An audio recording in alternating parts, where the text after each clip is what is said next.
Hello students, welcome to your YouTube channel tuition वाला जावेद। तो students, आज बहुत टाइम बाद मैं वीडियो अपलोड कर रहा हूं और आज की वीडियो इसलिए अपलोड कर रहा हूं क्योंकि आपके एग्जाम आ चुके हैं 7 तारीख से, मतलब 7 अप्रैल से।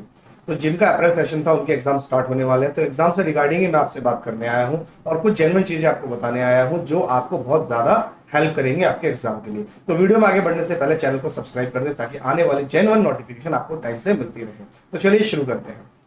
तो स्टूडेंट, सबसे पहले बात करते हैं एग्जाम से रिलेटेड कुछ बेसिक चीजों की। तो आपको जब आप अपना एग्जाम देने जाएंगे तो सबसे पहले आपके पास होना चाहिए आपका हॉल टिकट। हॉल टिकट को डाउनलोड करने के लिए आपको क्या करना है, आपको सीधा जाना है अपने गूगल पर।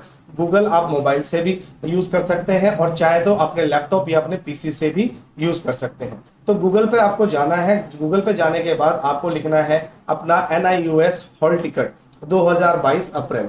जैसे आप जाएंगे तो वहां पर आपके पास जो लिखा आएगा सबसे पहले गूगल पे, उस पर आपको क्लिक करना है। वहां पर जैसे ही आप जाते हैं तो वहां पे आपको मिलेगा एनरोलमेंट नंबर सबमिट करने के लिए और आपके डेट ऑफ बर्थ सबमिट करने के लिए। एनरोलमेंट नंबर आपके एडमिट कार्ड पर लिखा हुआ है, डेट ऑफ बर्थ आपको उसमें मेंशन करनी है। मेंशन करने के बाद उसमें कैप्चा आएगा। कैप्चा मतलब कुछ शब्द आते हैं जो आपको लिखने होते हैं, जो कि उसमें लिखे हुए मिलेंगे। लिखने के बाद जैसे आप उसे सबमिट करते हैं तो आपका होल टिकट जो कि थ्योरी एग्जाम का होगा वो आपको मिल जाएगा। दूसरा तरीका इसका ये है कि आप सीधा लिखिए स्टूडेंट लॉगिन NIUS या NIUS स्टूडेंट लॉगिन आप लिखेंगे। जैसे आप उस पर क्लिक करेंगे वही आपसे दो चीजें मांगी जाएंगी। आपको एक तो एनरोलमेंट नंबर लिखना है, डेट ऑफ बर्थ लिखनी है और जो कैप्चा आएगा वो आपको सबमिट करना है। जैसे ही आप स्टूडेंट लॉगिन करते हैं तो आपका डैशबोर्ड खुलेगा। डैशबोर्ड में आप जाएंगे तो थोड़ा सा स्क्रॉल मतलब नीचे करेंगे पेज को, तो उस पर आपका लिखा होगा होल टिकट। होल टिकट दो है वहां पर, एक है प्रैक्टिकल के लिए जो कि आप दे चुके हैं, जिसको आप पहले प्रिंट आउट करा चुके हैं। दूसरा है आपका होल टिकट थ्योरी एग्जाम के लिए। जैसे आप उस होल टिकट को ओपन करते हैं तो उसका प्रिंट का ऑप्शन आएगा, आप उसको प्रिंट निकालिए या आप उसका स्क्रीनशॉट ले लीजिए अपने मोबाइल में और आप उसको बाहर जाकर भी किसी साइबर कैफे से प्रिंट निकलवा सकते हैं और वो निकाल करके आपको लेकर के जाना है। याद रहे कि सिर्फ होल टिकट से ही काम नहीं चलेगा, आप होल टिकट लेकर जाइए और कोई परेशानी ना हो तो इसलिए कोशिश कीजिए कि जो आधार कार्ड आपने उसमें अपलोड किया था एडमिशन के टाइम पर वो आधार कार्ड भी अपने साथ जरूर लेकर जाएं। ठीक है, तो आधार कार्ड और हॉल टिकट आपको लेकर के जाना है। अब जब आप हॉल टिकट डाउनलोड करेंगे तो उस पर आपका एग्जाम सेंटर मतलब जहां पर आपका एग्जाम होगा वो आपको उस पर मेंशन होगा कि इस फला स्कूल में आपका एग्जाम है और उस पर टाइमिंग भी लिखी होगी कि इतने टाइम पर आपको वहां पर पहुंचना है। पहली चीज। दूसरी चीज, कुछ बच्चों के दिमाग में ये कंफ्यूजन है कि हमने प्रैक्टिकल नहीं दिया है तो क्या हम थ्योरी एग्जाम दे सकते हैं या नहीं। देखिए स्टूडेंट, उसके लिए मैं आपको बताना चाहूंगा कि प्रैक्टिकल मैंडेटरी है, प्रैक्टिकल आपको कंपलसरी है, जो आपको देना चाहिए था। तो अगर बाई चांस आपने आप प्रैक्टिकल नहीं दिया है और आप चाहते हैं कि मैं थ्योरी एग्जाम दूं, तो मैं आपको बताना चाहूंगा कि थ्योरी एग्जाम देने के बाद भी आप उस सब्जेक्ट में फेल माने जाएंगे जिस सब्जेक्ट का आपका प्रैक्टिकल रह गया है।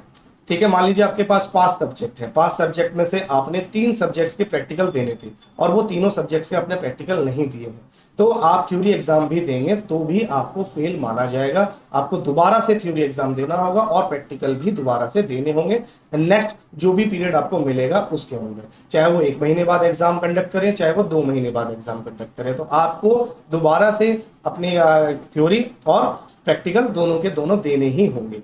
बचे 2 सब्जेक्ट जिनके प्रैक्टिकल नहीं होते हैं उनका आप थ्योरी एग्जाम दें। ठीक है, उनके मार्क्स आपके दिए जाएंगे, TMA के साथ वो जुड़ करके जरूर आएंगे।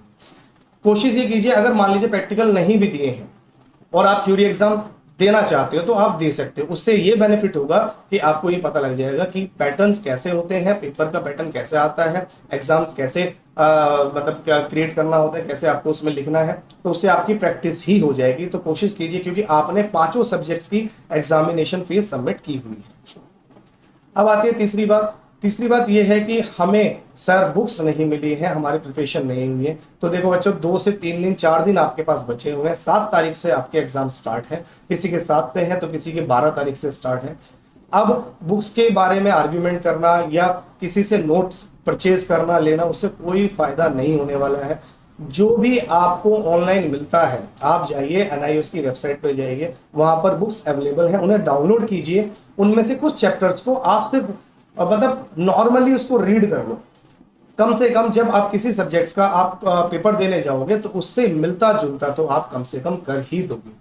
ठीक है, उससे रिलेटेड तो लिख ही दोगे। 2 दिन आपके पास है तो कोशिश कीजिए कि आप एनआईओएस की वेबसाइट पे जाकर के बुक्स डाउनलोड कर लो और उसमें से जितना भी हो सकता है वो आप उसको रीड कर लो। चौथी बात यह है कि आपके मान लीजिए 25 से 30 क्वेश्चंस आते हैं, क्वेश्चन सारे अटेम्प्ट करने हैं।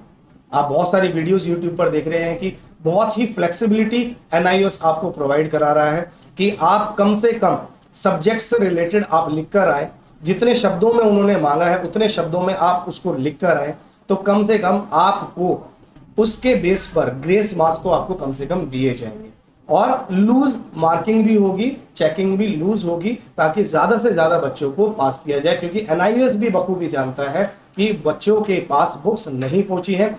बहुत से एग्जाम सेंटर स्टडी सेंटर बंद हो गए हैं, जहां से आपको बुक्स मिलनी थी वहां तक आपके पास नहीं पहुंच पाई है। ठीक है, एक और बात कि मैंने जो बताया आपको उसी से रीड करना है। एक और बात सबसे मेन चीज कि कुछ बच्चे कह रहे हैं कि हमारा जो एग्जाम सेंटर है वो कम से कम 300-600 किलोमीटर दूर एग्जाम सेंटर मेरा पड़ा है और इतनी दूर जाना मेरे लिए नामुमकिन है या मुश्किल है। ठीक है, तो दोस्तों देखिए, हो सकता था कि आप अपना एग्जाम सेंटर चेंज कर सकते हैं, लेकिन उसके लिए बहुत वैलिड रीजन होने चाहिए। वैलिड रीजंस में ये आते हैं कि जी मैं अकेला रहता हूं अपने मदर फादर के साथ और उनमें से कोई एक बीमार है जिनको मुझे देखना होता है, रोज शाम को मुझे दवाई वगैरह जो भी मुझे देनी होती है, तो वो वैलिड प्रूफ आपको वहां सबमिट करना होता है, तब आपका एग्जाम सेंटर चेंज हो जाता है। लेकिन आप कहें कि दूर है इसलिए नहीं मैं जा सकता या इसलिए मैं एग्जाम नहीं दे सकता, तो आपका एग्जाम सेंटर चेंज नहीं होगा। चाहे वो आपका 200 किलोमीटर हो, चाहे 2 किलोमीटर हो, चाहे 600 किलोमीटर हो, जो एग्जाम सेंटर आपको दिया गया है वहां आपको जाना जरूर होगा। तो दोस्तों एक और इसमें इंपॉर्टेंट बात मैं आपको बताना चाहता हूं कि जब भी आप अपना एग्जाम दें तो कोशिश कीजिए, देखिए शीट्स आपको एनआईओएस प्रोवाइड करता है लिखने के लिए, उसमें कोई भी कंजूसी ना करें, साफ साफ लिखें, अच्छी राइटिंग में लिखें।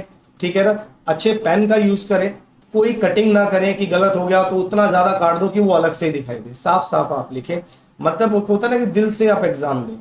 ठीक है, उससे ये फायदा होगा कि एग्जाम जो आपका जो एग्जामिनर होगा, जो आपका चेकर होगा, जो आपकी बुक्स कॉपी को चेक करेगा, कम से कम उसे देखने में तो एक संतुष्टि तो मिले कि हाँ इस बच्चे ने कोशिश तो की लिखने की, तो वो भी आपको चाहते हैं कि आपको प्रमोट किया जाए और आप पास हो जाए। ठीक है, तो ज्यादातर वीडियोस को देख करके कंफ्यूज मत हो, नोट्स लो और आप बुक्स को लो और आप क्वेश्चन पेपर्स पकड़ो, ये सब चीजें आप नहीं है आपके पास टाइम। कोशिश कीजिए, कुछ यूट्यूब पर वीडियो है, कुछ यूट्यूबर्स वीडियो डाल रहे हैं, ठीक है ना, प्रिपरेशन के लिए, उन्हीं वीडियोस को देख लो। मैं कह रहा हूँ वो ही आपके लिए बहुत काफी है। ठीक है, जो भी आप जैसे मान लीजिए आपको करना है, तैयारी करनी है, आपका 10th का साइंस का पेपर है, तो सीधा आप यूट्यूब पे जाइए और लिखिए 10 साइंस इंपॉर्टेंट क्वेश्चन एनआईओएस।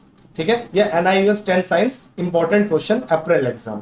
उसमें आपको कम से कम बहुत सारी वीडियो से मिल जाएंगी, जो आपको दिख रहा है जिसमें लाइक्स हैं और जिसमें कमेंट्स अच्छे हैं, उस वीडियो को आप लीजिए, देखिए। उससे आपका ये फायदा हो जाएगा कि आप एक क्वेश्चन पेपर या कोई एक नोट आप क्लियर कर लेंगे और उसे करने के बाद आप अपने एग्जाम में बैठ जाइए। कोई भी क्वेश्चंस ना छोड़े, ठीक है, साफ साफ लिखें। ठीक है, और अटेम्प्ट जब करें तो जितने शब्दों में उन्होंने बोला, अगर लिखा है उन्होंने 150 से 200 शब्दों में आपको लिखना है, वर्ड्स में लिखना है, तो 150 से 200 वर्ड्स ही होने चाहिए। ठीक है, कुछ बच्चे क्या करते हैं कि इतना लाइटली ले लेते हैं, वो क्वेश्चंस को ही आंसर्स में उतार देते हैं। ये गलती ना करें। ठीक है, ये सब फालतू चीजें होती हैं। आपके टीचर्स आपको समझाते हैं कि नहीं आता है तो क्वेश्चन का आंसर, क्वेश्चन को उतार दो, उससे भी नंबर मिल जाएंगे। नहीं, ठीक है, इतनी भी ज्यादा वो चीज नहीं है, इतनी भी फ्लेक्सिबिलिटी नहीं है।